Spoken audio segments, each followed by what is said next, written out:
Salve, salve tricolores, sejam bem-vindos a mais um vídeo aqui do canal. E se você é novo, já se inscreve aí embaixo, deixa o like nesse vídeo e também me segue lá no Instagram, AlemãoSPFC. E agora sem enrolar, vamos pro vídeo de hoje. Boa quarta para todo mundo que tá me assistindo. Deus abençoe seu dia, São Paulinos e São Paulinas. Rapaziada, vamos começar falando sobre a Sul-Americana, porque agora é oficial, né? Se o São Paulo chegar à final da competição, nós vamos encarar uma equipe brasileira, independente se for o Corinthians, independente se for o Fortaleza ou independente se for o América. Obviamente, o nosso papel é chegar na grande final. E aí, nós vamos enfrentar uma dessas equipes. Eu, sinceramente, gostaria de um clássico contra a equipe do Corinthians, mas um clássico contra o Fortaleza ou o São Paulo chegando na final já tá de bom tamanho. Falando um pouquinho sobre o jogo do Corinthians ontem, vocês assistiram? Mano, foi simplesmente um massacre e uma das coisas mais loucas que eu já vi no futebol. O Estudiantes deu mais de 30 finalizações no gol, fez um gol aí com 50 segundos de jogo, mandou 4 bolas na trave e não conseguiu liquidar a partida.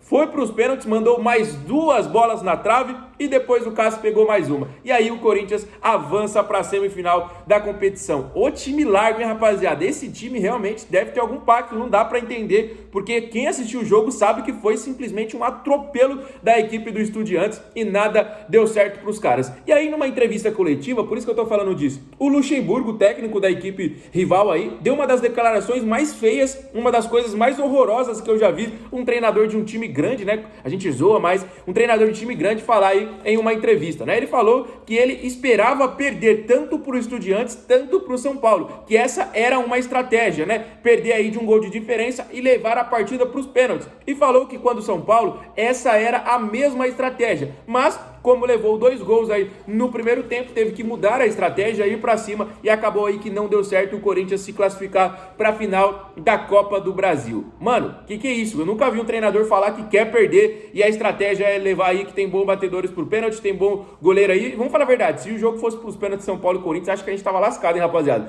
Pelo amor de Deus, os caras têm sorte demais e o Cássio, na minha visão, é mais goleiro que o Rafael aí. O Rafael não acerta nada nas penalidades, mas passou, estamos na final e agora temos que fazer o nosso papel aí de chegar na semifinal amanhã, né? Hoje tem o Botafogo e Defensa e Justiça, nós vamos conhecer o nosso adversário, se a gente avançar, se Deus quiser a gente vai avançar. Então é isso aí, rapaziada. Vamos falar um pouquinho agora sobre outra coisa interessante, né? Vamos falar sobre a negociação do Wellington com a equipe do Brentford. Rapaziada, 2 coisas pra gente conversar. Primeiramente, a equipe do Brentford enviou a proposta para o São Paulo, como eu já havia adiantado para vocês aí. A proposta girou em torno de 4,5 milhões de euros. A proposta foi recusada pelo São Paulo pelo valor baixo e por não perder um jogador aí que neste momento é considerado titular. Acontece, rapaziada, que o titular do Brentford chama-se Henry e é um jogador muito bom que já vem se destacando lá há muito tempo e ele está atraindo olhares de grandes clubes do futebol inglês e pode ser negociado. Lembrando, a janela de transferências na Inglaterra fecha amanhã e eles estão vendendo este lateral esquerdo que é considerado o principal lateral aí da equipe e o Wellington chegaria para ser essa reposição. Então, se a negociação do Henry for confirmada, o Wellington, eles vão vir para cima com tudo, vão enviar uma contraproposta e vão enviar aí o que o São Paulo está pedindo. Então, entre hoje e amanhã, é bom a gente ficar de olho aí. Essa negociação, como eu disse, pode acontecer caso aí o Henry, que é o lateral titular da equipe deles, for vendido. Se eles forem vendidos, se eles venderem aí o Henry, eles vão vir para cima com tudo do Wellington e a janela ainda fecha amanhã. Amanhã é o famoso deadline day, que os clubes gastam muito, né? O último dia da janela deles lá, então tem muitas contratações malucas. Então, o São Paulo recusou a primeira proposta? Sim, mas fique ligado nos próximos vídeos aqui que podemos ter novidade caso o Henry seja vendido. Você aceitaria uma proposta de quanto aí pelo Wellington? Ontem eu disse aí que para mim, na minha visão, pelo menos 10 milhões de euros aí, né? Pelo menos 10 milhões é um garoto jovem, a gente sabe que nesse momento aí ele ainda pode evoluir muito, então 10 milhões de euros aí pelo menos na minha visão aí tá bom, tá de bom tamanho, tá de excelente valor aí pra gente, beleza? Vamos falar sobre outro assunto agora. O São Paulo está em conversas para renovar o contrato do Rafinha por mais uma temporada, né? O Rafinha, o nosso lateral direito, o nosso capitão, que muitas das vezes aí vem ajudando o São Paulo, ele disse aí em entrevista coletiva recentemente que tá muito próximo de ser aí auxiliar, né? De aposentar e ser auxiliar do Felipe Luiz, lateral esquerdo da equipe do Flamengo. O Felipe vai ser o treinador e ele vai ser aí o auxiliar, e ele também está muito próximo de uma aposentadoria. Ele sempre tinha dito aí que sua última temporada na carreira seria lá na Alemanha, né? Mas aparentemente isso aí não vai mais acontecer e ele está aí interessado em mais um ano de contrato. Então as conversas estão avançadas, lembrando que o São Paulo está utilizando da estratégia de jogar a Libertadores na temporada que vem, então isso pode ser aí realmente uma alavancada aí nesta conversa para o Rafinha renovar o seu contrato com a equipe do São Paulo. Você gostaria do Rafinha por mais um ano? Rapaziada, sinceramente, é um capitão, é um jogador experiente, muitas das vezes joga bem, algumas vezes joga mal, isso é normal do jogador. Na minha visão, o titular da lateral direita chama-se Igor Vinícius. Ele tá machucado há muito tempo, mas quando ele voltar a adquirir o seu ritmo de jogo, para mim o Igor é o titular. Não acho que não tenha nem discussão. Mas o Rafinha é um bom jogador, o Natan tem muito a evoluir ainda. O Moreira, eu acho que o Moreira é mais pronto que o Natan hoje, apesar de ser, acho que o Moreira é mais jovem que o Natan, eu acho que o Moreira é mais pronto que ele. Mas é assim, rapaziada, o Rai Ramos eu não entendo porque veio e o Orejuela, graças a Deus, saiu. Então são as opções que nós temos na lateral direita. Eu gosto do Igor Vinícius como o titular da minha posição ali. Se eu escalasse o São Paulo hoje, com todos os jogadores assim à disposição, sem ninguém machucado, sem nada, Igor Vinícius é titular na lateral direita. Mas um aninho aí de contrato pro Rafinha, se o São Paulo for jogar na Libertadores, eu acho que está válido, beleza? Vamos falar sobre a partida de amanhã, porque como eu disse aí, a gente está acompanhando a Sul-Americana. Hoje tem aí o nosso eventual adversário em uma semifinal, pode ser um confronto brasileiro contra o Botafogo, pode ser um Brasil e Argentina contra a equipe do Defensa e Justiça, então vamos também acompanhar. Acho que o Botafogo vai entrar com a equipe reserva, assim como já vem entrando na competição. O foco total do Botafogo tá no brasileiro aí, então vamos acompanhar isso aí, tá bom? Falando sobre o São Paulo, vai ter uma mudança na escalação, né? Provavelmente nós teremos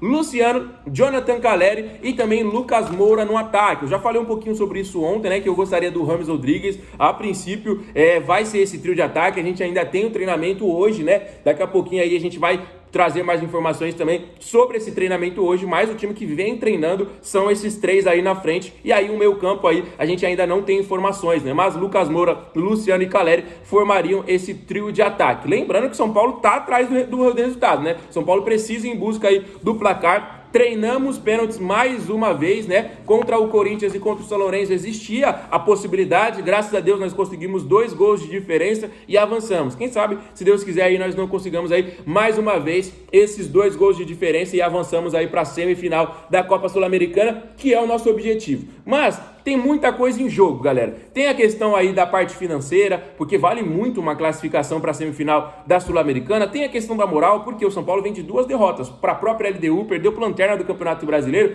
E no Brasileiro, a gente precisa acordar o quanto antes. Por quê? A gente está 7 pontos da zona do rebaixamento e a gente não está falando mais do começo do campeonato, não. A gente está falando já do segundo turno. Então, 7 pontos é uma vantagem ali? É uma vantagem. Mas a gente já ficou 7 pontos lá e não ganhou o Campeonato Brasileiro. E vocês lembram bem, há 2 anos atrás, lá com o Fernando Diniz. Não acho que o São Paulo vai brigar para não cair, não acho que o São Paulo vai cair, mas a gente tem que estar preparado para tudo. Se Deus o livre aí a gente perde a Sul-Americana, se Deus o livre a gente perde a Copa do Brasil, como que a gente vai voltar para a Libertadores com esse Campeonato Brasileiro vergonhoso, que mais uma vez a gente está na parte de baixo da tabela? Então a gente precisa vencer jogos fora de casa? Precisa. A gente precisa jogar melhor? Precisa. Mas a gente precisa também vencer no Campeonato Brasileiro, que já faz 6 rodadas e a gente que já chegou até a figurar ali num G4, até pouco ponto ali do segundo colocado, a gente já está em 11º e, como eu disse, 7 pontos dessa zona da degola aí. Não acho que vai ser a nossa briga,